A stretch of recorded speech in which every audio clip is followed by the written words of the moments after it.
Hello my friends, Paul here in the RoJoBe Music Workshop, and welcome to part 2 of my latest project, the 5-string banjo build. Okay, so in the first episode you saw me basically dismantle my, my existing banjo to remove the neck to use as the template and for reference to make the new neck. So quite a bit of the video was actually dismantling the banjo, and as I said, you know, you can break them down into many components. There's a lot of hardware on a banjo, but I'm not making it that style. I'll come to that shortly. So in the first episode you'd seen that I'd drawn the template, and I've now cut it out. And I did also go ahead and do a more accurate one for just the headstock. Let me just grab my glasses, because on this banjo head, if you look at this angle here, the whole thing cut, because it's angled back, the way it's cut, it's angled, so you can't really see it, but the front profile is actually smaller than the profile at the back. So on this full template I'd drawn the profile of the back of the headstock, and then I drew another one for the front of the headstock, the profile there, and if I put the two of them together, hold on, let me just line those up. Okay, you can probably see that it's one second, it's slightly bigger all the way around. Okay, that's not really a problem, but you know, I just wanted to get the profile of the front of the headstock as well. So since recording that first video, the neck has arrived. Okay, so as before, you remember that, you know, it's got a huge headstock, just a rectangle block basically. And this is an electric guitar neck, so the two things you've got is, number one, you know, the headstock is just stepped back from the neck. It's not angled, it's just a step back here. And you know, it doesn't have the heel block. This is for, you know, inserting into the pocket in the body of an electric guitar. But I'm gonna modify that. I'm gonna add a heel stock to this later on, not right now. Now, off camera, I have been doing a little bit of work, i.e. drawing the shape onto the neck blank. So that's the headstock there, and I've also drawn the lines. You can see the step here for the 5th string, and all the way down the neck where I have to cut it. Now, what I found quite interesting, if you think about the shape and design of these banjo necks, you know, you've got the width here and your centre line, which is where these fret dot markers go, but because you've got a step here, that centre line is not in the centre once you get past the 5th fret. The 5th string tuner. Oh, it is the 5th fret. Because, you know, this steps out, so now that centre line would not be in the centre. So you're not really going to be able to see this, but I did some measurements and calculations and, you know, checking, and what I noticed is that from the nut to here, the 5th string marker, 5th fret marker, so that is the centre line down there. Now when you get past there, these fret markers, particularly these single ones, they follow a different centre line. They follow the centre line of this section of the neck up to here. So you've got two centre lines. You've got a centre line for the top half of the fretboard up to the 5th fret, and then you've got a different centre line for the rest of the neck. They don't meet up. I'd never noticed that before. You can see it if you look down the neck and follow the line of the fret dot markers. And I thought, okay, that's going to be difficult to transfer to this neck. But I took some time over this, and I made sure that I got, you know, the top part dead centre. You know, I marked centre lines and everything, and the same on the templates, and made sure that the gap this side all the way down to there, and this gap this side all the way down to there were exactly the same. So once I knew that those were straight, I knew that the whole template was straight. So you can see that those lines are, you know, pretty straight, not straight, but, you know, in line with each other. And then when you get the step for the 5th fret, you see the line goes almost to the edge of the fretboard, but not on this side, because that follows that line all the way down. But then, once you get to the other end of the fretboard, by the time you get there, it's all lined up again, it's in the centre.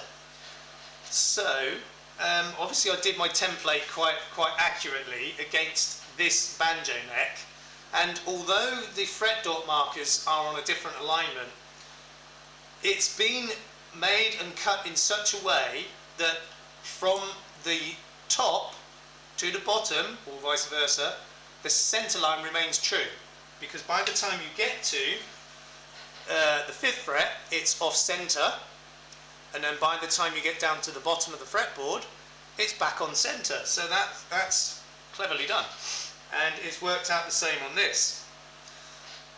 So I've drawn the headstock outline in pencil, and I did also do that on the fretboard, but I couldn't see the line, so I've gone over it in silver Sharpie, and obviously that's a really thick line, and you know that would make it difficult for accuracy, but I've measured and measured and measured and measured, and I know that I need to end my cuts on the centre of those Sharpie lines. So how I'm going to do it is make the initial cuts on the bandsaw to the outside edges of these lines, to the outside edges. And they're not going to be, you know, perfectly dead straight, because it is hard to get that on. I mean, I can set up the fence on the bandsaw to make sure the line is straight, but it takes such a long time to line everything up. I'm just going to do it by eye, because once I've done those cuts, I'm then going to, you know, tidy them up and straighten them up on the oscillating spindle sander. So that really is the next stage, doing the cutting. One other thing I will show you, you may have noticed, I've removed the last 5 frets from the fretboard, because I think I explained it in the first video, with the clawhammer style playing, you need a little bit of a cutaway on the fretboard, so it's, you know, you've got more gap under the strings because of the style of playing. So I've removed the last 5 frets, and I'm going to be, you know, lowering this part of the fretboard, but again, not at this stage, that I don't need to do that yet. And again, doing some measuring, the fretboard at this end is about 5 to 6 millimeters thick, and I measured the depth of the slots, and they're almost the same. So my concern is when I cut this away enough that these slots disappear, I may end up going to this wood. I hope not, but that might happen. I don't want to leave any of these lines here, you see. I want them to be completely cut away, and you know, so that you can't see them anymore. But I am a little bit concerned that I might end up going right through the fretboard into the neck material. I don't know yet, but I'll have to see later on. That's not going to happen just yet. So how are we doing for time? Okay, so I need to commit and make the cuts for this on the bandsaw. So let me just angle that around, zoom in that way. Okay, up a little bit.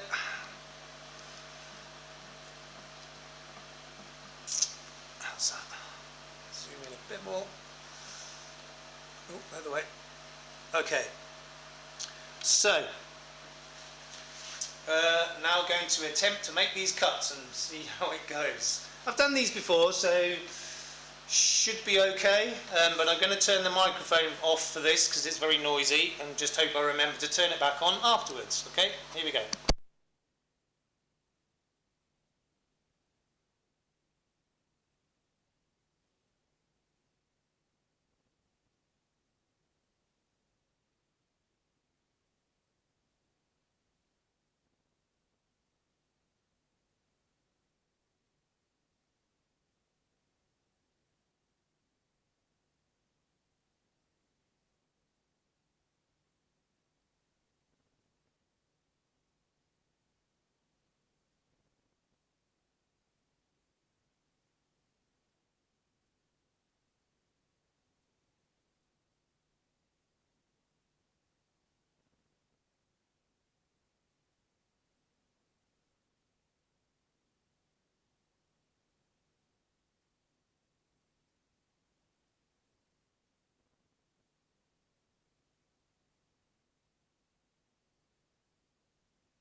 Yeah, as you might have seen, I had a little bit of a scare there. As I was cutting the little pieces away, a little chunk of wood sort of popped and just scared me a bit. Okay, well that went reasonably painlessly, apart from that little pop. And I'm quite happy with that. And as I said, I'm going to be doing the rest of this on the oscillating spindle sander, just to get the edges straightened up and finished. It is a bit wonky in places, but it's not too bad. And obviously this, you know, with that blade I've got on that bandsaw, that's almost impossible to do all that. So I'm going to be doing the final shaping of all of that on the oscillating spindle sander off camera, because that's going to take ages. So, you know, the neck is now starting to come together. Shall I show you this bit? Yeah, go on then. So, I had this drum rim, which I said I was going to put the skin on, and I have. So, I didn't film it because this is only the second time I've done it, and the first time I've done it, it was a complete disaster. And I was filming it, and I just binned the video in the end because it was a disaster. But I did it again on this one, and it went really well. I mean, there's no wrinkles or puckers. I've used twice as many studs as there were in it originally, and I do need to trim up the edge to tidy it, but that's not urgent right now. So yeah, it went really well. I mean, it's straight, it's even, there's no creases or puckers, and